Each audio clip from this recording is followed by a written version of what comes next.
As an author and an illustrator, I get to wear two different hats while I'm making my books.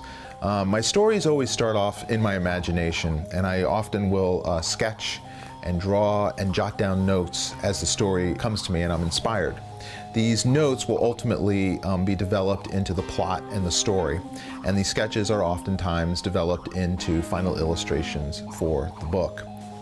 The WondLa books have a lot of story in them. There's a lot of stuff that happens, and I wanted to be able to use every bit of powers within my brain to tell the story to the best of my ability. So that means there's a lot of illustrations in the book as well. As a young reader, I loved books with lots of pictures in them. It helped me a lot of times to comprehend the text a little better. I think I was often intimidated when I saw page after page of words, but no illustrations to kind of help me understand what was going on. And in some ways, a little spot illustration or a full page illustration was kind of like an island, an oasis for me to kind of stop and rest from the story and kind of contemplate what had happened. I think about that a lot of times when I'm making books for young readers today. I think about what I would have loved as a young reader, and do I have the ability to make that sort of book now? In the case of the WondLa books, I wanted to be able to really not only just show how visually wondrous this world was, but I also wanted to break the story up in such a way that a younger reader would be able to really comprehend and enjoy the text. While I'm working on the story, it's almost as if a little film is playing in my mind. And like a film, I have to design all the different visual aspects of the story.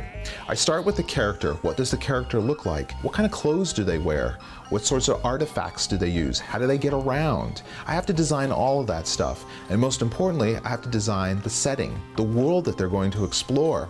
This is like setting the stage for all the adventures to take place. Every story for me starts with the protagonist, the hero, the main character. I have to understand that character before I do any bit of writing, any bit of drawing. And so the early stages of any story are a combination of sketches of this protagonist and a few notes. It's kind of like meeting someone for the first time. You're getting a first impression. You're starting to gain an understanding of what this character is and what sort of adventure or journey or quest they are going to go on. How will they change from the beginning of the story to the end? In the case of Eva 9, it's really a story of coming of age.